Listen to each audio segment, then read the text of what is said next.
Sir ನಮಸ್ಕಾರ. ನಮಸ್ಕಾರ. ಏನ್ ಹೇಳ್ತೀರಿ ಇವತ್ತು ಟಿನರ್ಸ್ಪುರ ಬಸ್ ಸ್ಟ್ಯಾಂಡ್ ಅಲ್ಲಿ ಇದ್ರೆ KSRTC ಬಸ್ ಸ್ಟ್ಯಾಂಡ್ ಅಲ್ಲಿ? ಸರ್ ಇವತ್ತು ಬಸ್ ಸ್ಟ್ಯಾಂಡ್ ವ್ಯವಸ್ಥೆ ಏನಾಗದಪ್ಪ ಅಂದ್ರೆ ಟಿನರ್ಸಿಪುರ ಪುರಸಭಾ ವ್ಯಾಪ್ತಿಗೆ ಬರ್ತಕ್ಕಂಥ ಬಸ್ ಸ್ಟ್ಯಾಂಡು ಇವತ್ತು ಸಾರ್ವಜನಿಕರು ಗ್ರಾಮೀಣ ಪ್ರದೇಶದಿಂದ ಬರ್ತಕ್ಕಂಥವರೇ ಜಾಸ್ತಿ ಈ ಬಸ್ ಸ್ಟ್ಯಾಂಡ್ಗೆ. ಸುತ್ತಮುತ್ತ 120 ಹಳ್ಳಿಗಳಿಂದ ಬರ್ತಾರೆ ಬಸ್ ಸ್ಟ್ಯಾಂಡ್ ಮಧ್ಯೆ ಸೆಂಟರ್ ಪಾಯಿಂಟ್ ಇದು. ಇವರು ಮೈಸೂರು ಕನೆಕ್ಟು, ಇವರು ಕೊಳ್ಳೇಗಾಲ, ಮಾದೇಶ್ವರ ಬೆಟ್ಟ, ಬೆಂಗಳೂರು ಎಲ್ಲ ಕನೆಕ್ಟ್ ಆಗೋಂಥ ಜಾಗ ಸೆಂಟ್ರ್ ಪಾಯಿಂಟು. ಇಲ್ಲಿ ಸುಮಾರು ಜನಸಂದಣಿ ಇರ್ತದೆ ಸರ್. ಹಾಗಾಗಿ ಇಲ್ಲಿ ಪುರಸಭಾ ವ್ಯವಸ್ಥೆಯಿಂದ ಇವತ್ತು ಬಿಸಿಲಿನ ಬೇಗ ಪರಿತಾಪಕ್ಕೇರಿ ಭಾಳ ಸಂಕಷ್ಟದಲ್ಲಿ ಜನ ನೀರಿಗೆ ಹಾಹಾಕಾರ. ಒಂದು ಬಾಟ್ಲಿ ನೀರು 15 ರೂಪಾಯಿ 20 ರೂಪಾಯಿ ಕೊಡಬೇಕು. ಆ ನೀರು ಕುಡಿದ್ರೂ ಸುಧಾ ಆರೋಗ್ಯದ ವೈಪರೀತ್ಯಗಳು ಕಂಡು ಗಂಟಲು ನೋವು, ಎಲ್ಲ ಯೂರಿಯಾ ಮಿಕ್ಸ್ ನೀರದು, ಎಲ್ಲ ಕೆಮಿಕಲ್ ಮಿಕ್ಸ್ ನೀರನ್ನ ಕುಡಿದು ಜನ ಸಂಕಷ್ಟಕ್ಕೆ ಒಳಗಾಯ್ತಾರೆ. ಹಾಗಾಗಿ ಪುರಸಭಾ ವ್ಯಾಪ್ತಿಲಿ ಇವತ್ತು ಸಾರ್ವಜನಿಕರ ಹಿತದೃಷ್ಟಿ ಕಾಪಾಡಬೇಕು ಅನ್ನೋ ಮಾನವೀಯತೆ ಅವ್ರಿಗೇನಾದ್ರು ಇದ್ರೆ ಗೌರವಯುತವಾಗಿ ಅವರು ಸಾರ್ವಜನಿಕರಿಗೋಸ್ಕರ ನೀರು ಸಂಪೂರ್ಣವಾದಂಥ ಒಂದು ನೀರಿನ ವ್ಯವಸ್ಥೆ, ಫಿಲ್ಟರ್ ನೀರಿನ ವ್ಯವಸ್ಥೆನ ಸಾರ್ವಜನಿಕರಿಗೆ ಒದಗಿಸ್ಕೊಡ್ಬೇಕು ಅಂತ ಈ ಮೂಲಕ ಪತ್ರಿಕಾ ಪ್ರಸಾರದ ಮೂಲಕ ಮಾಧ್ಯಮದ ಮುಖಾಂತರ ನಾನು ಹೇಳಕ್ಕೆ ಬಯಸ್ತೀನಿ ಸರ್. ಒಂದು. ಎರಡನೇದು, ಇಲ್ಲಿ ಮೈಸೂರು ಟು ನರಸೀಪುರ, ನರಸೀಪುರ ಟು ಮೈಸೂರು ಸುತ್ತಮುತ್ತ ಗ್ರಾಮೀಣ ಪ್ರದೇಶದ ಮಕ್ಕಳು ಶಾಲೆಗಳಿಗೆ ಹೋಗೋಕೆ ಮೈಸೂರಿಗೆ ಬಸ್ ಸ್ಕೂಲ್ಗಳಿಗೆ ಹೋಗ್ತಾರೆ, ಕಾಲೇಜ್ಗಳಿಗೆ ಹೋಗ್ತಾರೆ. ಇಲ್ಲಿ ಯಾವಾಗ ನೋಡು ಫ್ರೀ ಸರ್ಕಾರ ಫ್ರೀ ಕೊಟ್ಟಿರೋದ್ರಿಂದಾಗಿ ಅವರು ಫ್ರೀ ಕೊಡೋದು ನಮ್ದೇನು ಆಕ್ಷೇಪಣೆ ಇಲ್ಲ. ಹಾಗಾಗಿ ಪ್ರತ್ಯೇಕ ಬಸ್ಸಿನ ವ್ಯವಸ್ಥೆ, ಶಾಲಾ ಮಕ್ಕಳುಗಳಿಗೆ ಪ್ರತ್ಯೇಕ ಬಸ್ಸಿನ ವ್ಯವಸ್ಥೆನ ಸರ್ಕಾರ ಗೌರವಯುತವಾಗಿ ಮುಂದಿನ ಯುವಶಕ್ತಿಗೋಸ್ಕರ, ದೇಶದ ಅಭಿವೃದ್ಧಿಗೋಸ್ಕರ ವಿದ್ಯಾಭ್ಯಾಸ ಮಾಡ್ತಕ್ಕಂಥ ಜನ್ರೇಷನ್ಗೆ ಅವರು ತಕ್ಷಣದಲ್ಲಿ ಶಾಲಾ ಮಕ್ಕಳುಗಳಿಗೆ ಪ್ರತ್ಯೇಕ ಬಸ್ಸಿನ ವ್ಯವಸ್ಥೆ ಮಾಡಿಕೊಡ್ಬೇಕು. ಆದರೆ ಮಹಿಳೆಯರನ್ನ ನಾವು ಯಾವುದೇ ಕಾರಣಕ್ಕೂ ಅವ್ರನ್ನ ಬೇಡ ಅಂತ ಹೇಳ್ತಿಲ್ಲ. ಫ್ರೀ ಗ್ಯಾರಂಟಿ ಇನ್ನೇನು ಬೇಕು, ಏನೇನು ಗ್ಯಾರಂಟಿಗಳನ್ನ ಕೊಡಲಿ. ಆದರೆ ಶಾಲಾ ಮಕ್ಕಳುಗಳ ನೋವು, ಈಗ ಸುಮಾರು ಜನ ಮಕ್ಕಳು ಬಿದ್ದು ಎದ್ದು ಕೈಕಾಲುಗಳು ನೋವು ಮಾಡ್ಕೊಂಡು ಹತ್ತಕ್ಕಾಗ್ದಿಯೇ, ಟೈಮಿಗೆ ಸರಿಯಾಗಿ ಕ್ಲಾಸ್ ಅಟೆಂಡ್ ಮಾಡೋಕ್ಕಾಗ್ದಿಯೇ. ಒಂದು ಹುಡುಗಂದು ನಾನು ಕಣ್ಣಾರ ನೋಡಿದಂಥ ಇನ್ಸಿಡೆಂಟು ಮೈಸೂರಲ್ಲಿ. ನೀಟಿಗೆ ಬರೋಕ್ಕೆ ಹೋಗಿತ್ತು ಹುಡುಗ, ನನ್ನ ಮಗನ್ನು ಕರ್ಕೊಂಡು ಹೋಗಿದ್ದಂತ. ನಾನು CET ಕರ್ಕೊಂಡು ಹೋಗಿದ್ದೆ. ಹುಬ್ಬಳ್ಳಿ ರಾಯಚೂರಿಂದ ಬಂದನ ಹುಡುಗ. ಪಾಪ ಆ ಹುಡುಗ ಬಂದಿರೋದು 5 ನಿಮಿಷ ಟೈಮ್ ಆಗೋ ಹೊತ್ತಿಗೆ ಆ ಹುಡುಗನ ಹುಬ್ಬಳ್ಳಿಯಿಂದ ಬಂದಿರತಕ್ಕಂಥ ಟೈಮು ವೇಸ್ಟ್ ಆಯಿತು. ಸರಿ, ಟೈಮ್ ಸೆನ್ಸ್ ಇಲ್ಲದೆ. ಹಾಗಾಗಿ ಈ ಮಕ್ಕಳುಗಳ ಮುಂದಿನ ಒಂದು ಅಭಿವೃದ್ಧಿಗೋಸ್ಕರ ಸರ್ಕಾರ ಮನಗಂಡು ಶಾಲಾ ಮಕ್ಕಳುಗಳಿಗೆ ಪ್ರತ್ಯೇಕ ಬಸ್ ವ್ಯವಸ್ಥೆನ ಮಾಡಿ ಶಾಲಾ ಮಕ್ಕಳ ಅಭಿವೃದ್ಧಿನ ಅವರು ಗೌರವಿಸಬೇಕು ಅಂತ ಈ ಸಂದರ್ಭದಲ್ಲಿ ಸರ್ಕಾರಕ್ಕೆ ನಾನು ಒತ್ತಾಯ ಮಾಡ್ತೀನಿ ಸರ್. ಎರಡನೇದು, ಆಮೇಲೆ ಇಲ್ಲಿ ಆಟೋ ಚಾಲಕರು ಬಸ್ ಸ್ಟ್ಯಾಂಡ್ ಒಳಗಡೆ ಆಯಿತಾ, ಆಟೋ ಚಾಲಕರು ಅಂದರೆ ನಾವು ದೇವರು ಅಂತ ಕಾಣ್ತೀವಿ ಅವ್ರನ್ನ, ಆಟೋ ಚಾಲಕರನ್ನ. ಈಗ ಆಟೋ ಚಾಲಕರು ಎಲ್ಲರನ್ನ ಸಮರ್ಪಕವಾಗಿ ಅವ್ರ ಮನೆಗೆ ತಲುಪ್ಸೋ ಅಂತ ಕಾಯಕದಲ್ಲಿ ಅವರು ಸದೃಢವಾದಂಥ ಕೆಲಸನ ಮಾಡ್ತಾರೆ. ಅದರಲ್ಲಿ ನಮ್ಗೆ ತುಂಬ ಗೌರವವಾದ. ಆದರೆ ಕೆಲವು ಆಟೋ ಚಾಲಕರು ಒಳಗಡೆ ಬಸ್ ಸ್ಟ್ಯಾಂಡ್ ಒಳಗಡೆ ಬಂದು ಇಲ್ಲಿ ಹೋಗೋ ಬರ್ತಕ್ಕಂಥ ಸಾರ್ವಜನಿಕರಿಗೆ ತೊಂದರೆ ಆಯ್ತದೆ. ಹಾಗಾಗಿ ಸಂಬಂಧಪಟ್ಟ ಸ್ಥಳೀಯ ಏನು ಪೊಲೀಸ್ ಇಲಾಖೆ ಅದ ಅದನ್ನು ಬಂದು ಒಳಗಡೆ ಪ್ರವೇಶ ಮಾಡಿ ಅವ್ರನ್ನ ಸಾರ್ವಜನಿಕರ ತೊಂದರೆ ಆಗದ ರೀತಿ ಅವ್ರ ಹಿತ ಕಾಪಾಡಬೇಕು ಅಂತ ಸಂದರ್ಭದಲ್ಲಿ ನಾನು ಅಚಾನಕ್ ಆಗಿ ನಾನು ಆಟೋ ಚಾಲಕರಿಗೆ ಬಸ್ ಟಚ್ ಆಗ್ಬಿಟ್ರೆ ಅವ್ರ ಕೆಲಸ ಕಳ್ಕೊತಾರೆ, ಕೆಲಸ ಕಳ್ಕೊತಾರೆ, ಕೇಸು ಹೋಯ್ತದೆ. ಜೊತೆಗೆ ಅವ್ರ ಸಂಸಾರ ನೆಮ್ಕೊಂಡಿರ್ತಕ್ಕಂಥ ಅವ್ರ ಫ್ಯಾಮಿಲಿಗೂ ತೊಂದರೆ ಆಯ್ತದೆ. ಹಾಗಾಗಿ ಅವ್ರ ತೊಂದರೆನೂ ತಪ್ಸೋಕ್ಕೋಸ್ಕರನೇ ನಾವು ಎಷ್ಟೋ ಸರಿ ಮನೆಗಳು ತಾವು ಬಂದಿದ್ದಾರೆ, ತುಂಬ ಖುಷಿ ಆಯಿತು. ನಮ್ಮ ನರಸೀಪುರದಲ್ಲಿ ನಾವು ಒಂದು ಕಾರ್ಯಕ್ರಮ ಮಾಡಬೇಕು ಅಂದ್ಕೊಂಡಿದ್ದು. ಈ ಮುಖಾಂತರ ನಾವು ಹೇಳಕ್ಕೆ ಬಯಸ್ತೀವಿ. ಅವ್ರನ್ನ ತಾವು ಇದ್ರ ಪ್ರಸಾರದ ಮುಖಾಂತರ ಅವ್ರ ಮನಸ್ಸು ಎಳೆದು ಅವರ ಆಟೋ ಚಾಲಕರ ಇದನ್ನು ಕಾಪಾಡಬೇಕು, ಜೊತೆಗೆ ಸಾರ್ವಜನಿಕ ಇದನ್ನು ಕಾಪಾಡಬೇಕು ಅಂತ ಈ ಸಂದರ್ಭದಲ್ಲಿ ನಾನು ಹೇಳಕ್ಕೆ ಬಯಸ್ತೀನಿ ಸರ್. ಮುಖ್ಯವಾಗಿ KSRTC ಬಸ್ ಸ್ಟ್ಯಾಂಡ್ಗಳಲ್ಲಿ ಕಂಡಕ್ಟರ್ ಡ್ರೈವರು ನೀರು ಕುಡಿಯೋ ವ್ಯವಸ್ಥೆ ಇಲ್ಲ ಸರ್.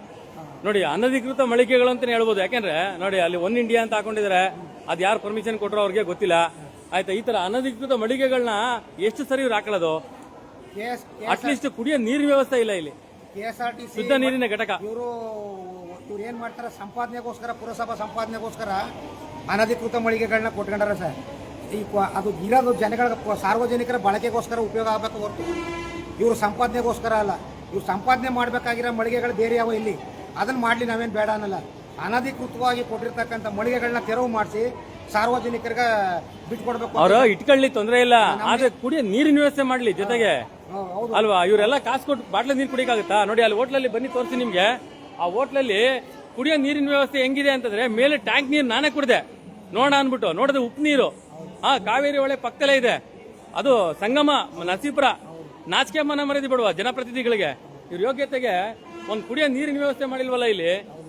ಅಲ್ಲಿ ಹೋಟ್ಲಲ್ಲಿ ಹೋಗಿ ನೋಡಿದ್ರೆ ಕೇಳಿದ್ರೆ ಮಾತ್ರ ಬಿಸಿನೀರು ಕೊಡ್ತಾರ, ಇಲ್ಲಾಂದ್ರೆ ಎಷ್ಟೋ ಜನ ಕೊಡೋದೇ ಇಲ್ಲ, ಕೊಡೋದಿಲ್ಲ ಬಿಸಿನೀರ ಹೋಟ್ಲಲ್ಲಿ.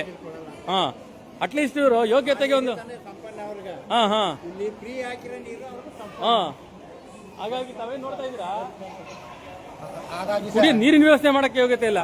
ಈಗ ನೀವು ನಿಮ್ಮ ಮಾಧ್ಯಮದ ಮುಖಾಂತರ ಎಚ್ಚರಿಕೆ ಕೊಟ್ಟು ಅವ್ರಿಗೆ ನೀರಿನ ವ್ಯವಸ್ಥೆ ಮಾಡ್ಕೊಡ ಅಂತ ಇದನ್ನ ಮುಂದಿನ ದಿನಗಳಲ್ಲಿ ಮಾಡಲಿಲ್ಲ ಅಂದ್ರೆ ಪುರಸಭೆ ಮುಂದೆ ಕರ್ನಾಟಕ ರಾಜ್ಯ ರೈತ ಸಂಘ ಶ್ರೀನಿವಾಸಪುರ ತಾಲೂಕು ಅಧ್ಯಕ್ಷರನ್ನ ಕೋಟಿ ಕುಮಾರಸ್ವಾಮಿ ಆ ಪುರಸಭೆ ಮುಂದೆ ಒಂದು ಕಾರ್ಯಕ್ರಮನ ಹಾಕಿ ಅವ್ರಿಗೆ ಎಚ್ಚರಿಕೆ ಕೊಡಬೇಕಾಗ್ತದೆ. ಸರ್, ಒಂದು ನಾನು ಎಲ್ಲ ಸಂಘಟನೆಯವ್ರಿಗೆ ಹೇಳ್ತೀನಿ, ದಯವಿಟ್ಟು ನೀವು ಯಾವುದೇ ನಿಮ್ಮ ಆಹ್ವಾನಗಳ ಪತ್ರಗಳಾಗ್ಲಿ ಮತ್ತೆ ಪ್ರತಿಭಟನೆಗಳಾಗ್ಲಿ ರಾಜ್ಯಪಾಲರಿಗೆ ರಾಷ್ಟ್ರಪತಿಗಳಿಗೆ ಮುಟ್ಟೋ ತರ ಮಾಡ್ಬೇಕು ನೀವು ಸರ್.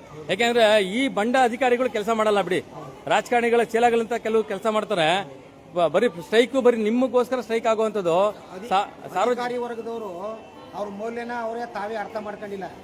ಈಗ ಎಲ್ಲನೂ ಬಾಯಿ ಬಿಟ್ರೆ ಸಮಾನತೆ ಸಮೃದ್ಧಿ ಅಭಿವೃದ್ಧಿ ಹೆಸರಿನಲ್ಲಿ ಇವತ್ತು ಶ್ರೀನಿವಾಸಪುರ ತಾಲೂಕಿನಲ್ಲಿ ಹಲವಾರು ಕಾಮಗಾರಿಗಳ ಉದ್ಘಾಟನೆಗಳಾಗದ. ಇವತ್ತು ಸರ್ಕಾರಿ ಪ್ರತಿನಿಧಿಗಳಿಂದ ಆಗಿರ್ತಕ್ಕಂಥ ಉದ್ಘಾಟನೆಗಳು ಇವತ್ತು ಗಂಟೆ ಒಂದು ಸುಧಾ ಅವು ಚಾಲನೆಗೆ ಬಂದಿಲ್ಲ, ಚಾಲ್ತಿಗೆ ಬಂದಿಲ್ಲ. ಆಯ್ತಾ, ಬರೀ ಪೂಜೆ ಮಾಡಿ ಬಿಟ್ಟು ಹೋಗಿರೋದು ಬಿಟ್ರೆ ಕೆಲಸ ಕಾರ್ಯಗಳು ಆಗಿಲ್ಲ.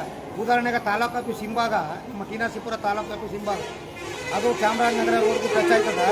ಮತ್ತು ನಮ್ಮ ವಾಟರ್ಪುರ ಯಾಕಂದ್ರೆ ಆಲ್ಬೆಟ್ಟಳ್ಳಿ ಆ ರೋಡ್ಗೂ ಕಾಂಟ್ಯಾಕ್ಟ್ ಅದ. ಆ ಹಿಂದ್ಗಡೆ ರೋಡ್ನ ತಾವು ಒಂದ್ಸರಿ ಬೇಕಾದ್ರೆ ಭೇಟಿ ನೋಡಿ ಲೈವ್ ಮಾಡ್ಬೋದು. ಅಲ್ಲಿ ಚರಂಡಿ ಮೋರಿ ನೀರು ರೋಡ್ಗೆ ಉಳ್ತಾದ. ಈ ಪುರಸಭಾ ವ್ಯಕ್ತಿಗಳು ನಾನು ಒಂದ್ಸರಿ ಇಂದಿನ ಚೀಫ್ ಆಫೀಸರ್ ಇದ್ದಾಗ ಅವ್ರ ಗಮನ ಸೆಳೆದು ಅದನ್ನು ಕ್ಲೀನ್ ಮಾಡಿಸಿದೆ.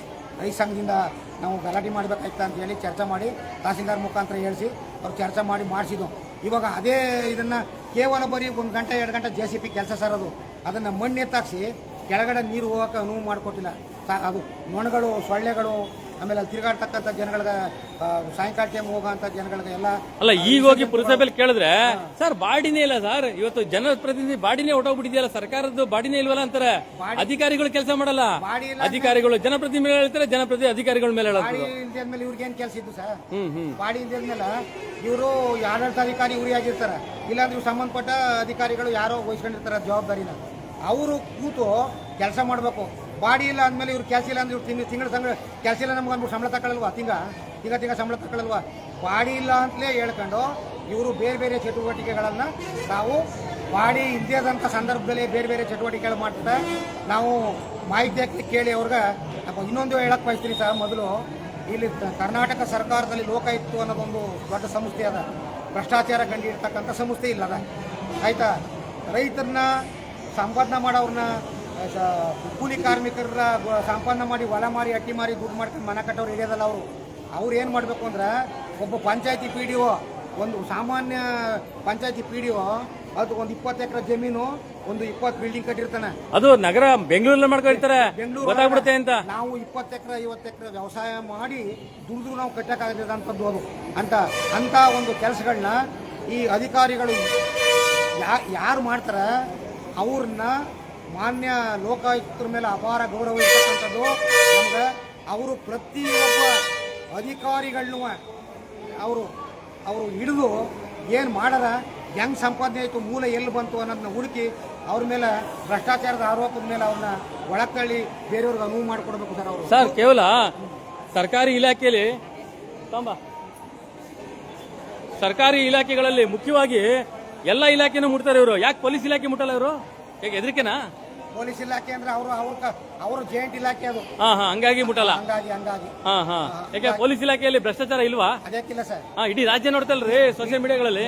ಸೋಷಿಯಲ್ ಮೀಡಿಯಾದಲ್ಲಿ ಪೊಲೀಸ್ ಇಲಾಖೆ ಮೊದಲನೇ ಸ್ಥಾನದಲ್ಲದ ಭ್ರಷ್ಟಾಚಾರ ಅಂತ ಎಲ್ಲ ಹೇಳಿರ್ತಕ್ಕಂಥದ್ದಿದೆ.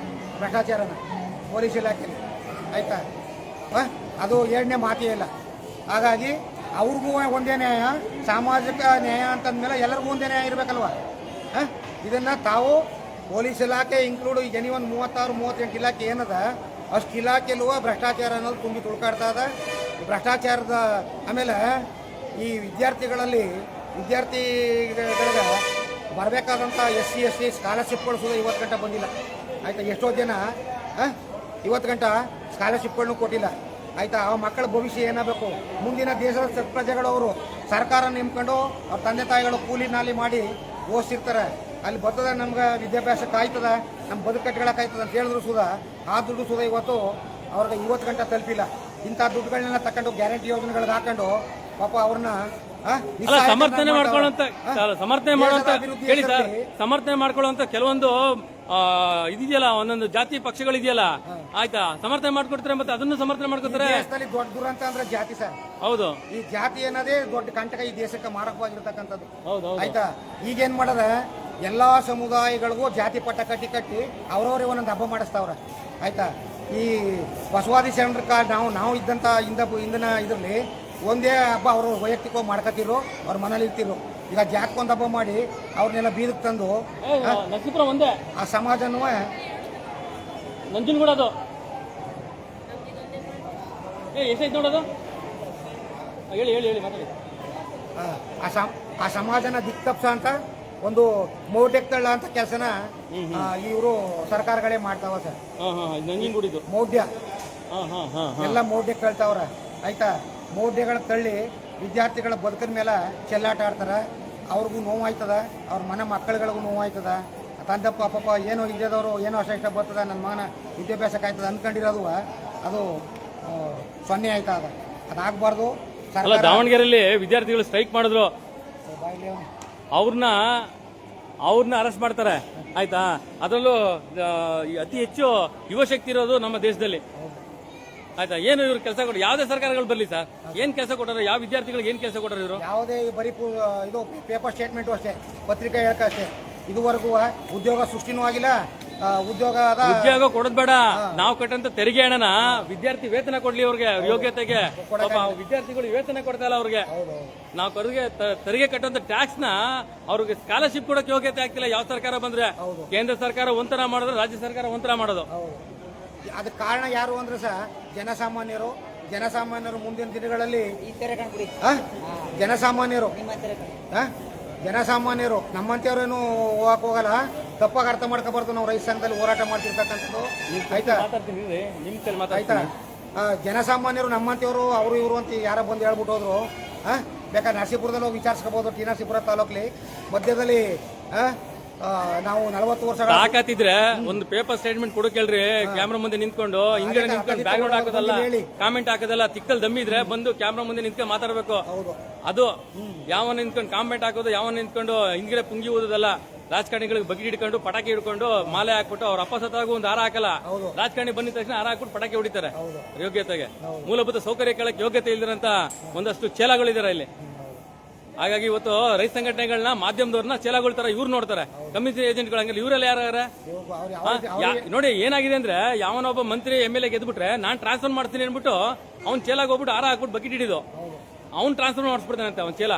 ಹಂಗಾರೆ ಅಧಿಕಾರಿಗಳು ಹಾಕಿರೋದು, ಆಯ್ತಾ, ಸಂಬಂಧಪಟ್ಟ ಅಧಿಕಾರಿಗಳು ಹಾಕಿರೋದು, ಜನಪ್ರತಿನಿಧಿ ಹಾಕಿರೋದು. ಹಾಗಾರೆ ಹೇಳ್ಕೊಂಡ್ ತಿರ್ಗೋದು ಊರೂರಿಗೆಲ್ಲ. ನನ್ಗೆ ಆ MLA ಗೊತ್ತು, ನನ್ಗೆ ಈ MLA ಗೊತ್ತು, ನಾನು ಟ್ರಾನ್ಸ್ಫರ್ ಮಾಡಿಸ್ಬಿಡ್ತೀನಿ, ಅಷ್ಟು ಕೊಡಿ ಇಷ್ಟು ಕೊಡಿ ಅಂತ MLA ಚೇಲಾಗಳು, MP ಚೇಲಾಗಳು, ಮಂತ್ರಿ ಚೇಲಾಗಳು. ಆ ಕೆಲಸ ರೈತ ಸಂಘಟನೆ ಮಾಡ್ತಾ ಇದೆಯಾ? ನಾವು ಮಾಡ್ತಾ ಇದೀವಿ, ಮಾಧ್ಯಮದವ್ರು ಮಾಡ್ತಾ ಇದೀವ. ಮತ್ತೆ ತಾಕತ್ತಿದ್ರೆ ಈಗ ನಮ್ಮ ಕ್ಲಿನಿಕ್ ಒಂದು ಸುದ್ದಿ ಮಾಡಿದೆ. ಯಾರೋ ಒಬ್ರು ಹೇಳದಂತೆ ಅವನು ದುಡ್ಡು ಕೇಳಕ್ ಬಂದಿದ್ದ, ಹಂಗಾಗಿ ಸುದ್ದಿ ಮಾಡಕ್ ದುಡ್ಡು ಕೇಳಕ್ ಬಂದಾಗ ಕೊಡ್ಲಿಲ್ಲ ಅವ್ರು, ಅದಕ್ಕೆ ಸುದ್ದಿ ಮಾಡ್ಬಿಟ್ಟ ಅಂತ ಸಾಕ್ಷಿ ಕೊಡ್ಲಿ. ಏನೇನೋ ಬಗ್ಳು ಬಿಟ್ರೆ ಆಗಲ್ಲ. Thank you sir, thank you.